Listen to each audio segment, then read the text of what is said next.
در دانشگاه دولتی ش.Хоруғ به نام اکادمیک مویانشان نظرشوی وخوری وزیر маъориф و علم جمهوری تاجیکستان امامزاده محمد یوسف سیدعلی با استادان و دانشجویان برگزار گردید. گزارش همکارانمان در این خصوص.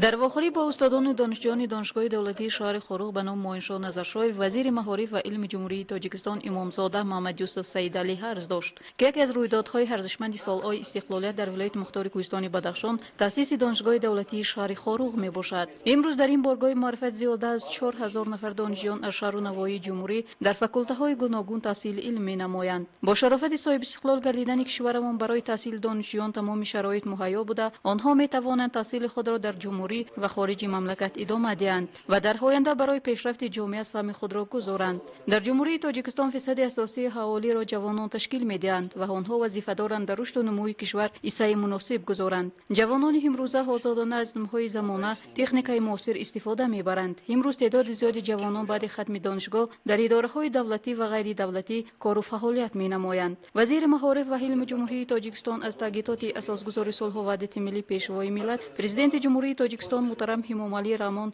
یادآوری نموده گفت که تربیت نورسان و جوانان در رویه وطن دوستی و انسان پروری و خودآگاهی خودشناسی به وای رساندن آنها نهایت مهم باشد. استادان و آموزگاران باید نسبت تعلیم و تربیت جوانان نورسان مناسبت جدی روانه نمایند و آنها را در رویه میهن‌پرستی، وطنداری، حمایت و حفظ استقلالیت دولتی به وای رسانند. ننگ و ناموس وطنداری باید در آنها فعال باشد. استادان دانشگاه دولتی شهر ش.Хоруغ در جواب عرض داشتند که آنها همیشه سیاست معارف پرورانه پیشوای ملت محترم امامعلی رحمان را دستگیری می نمایند و در تعلیم و تربیت دانشجویان کوشش‌های زیاد را به خرج می دهند.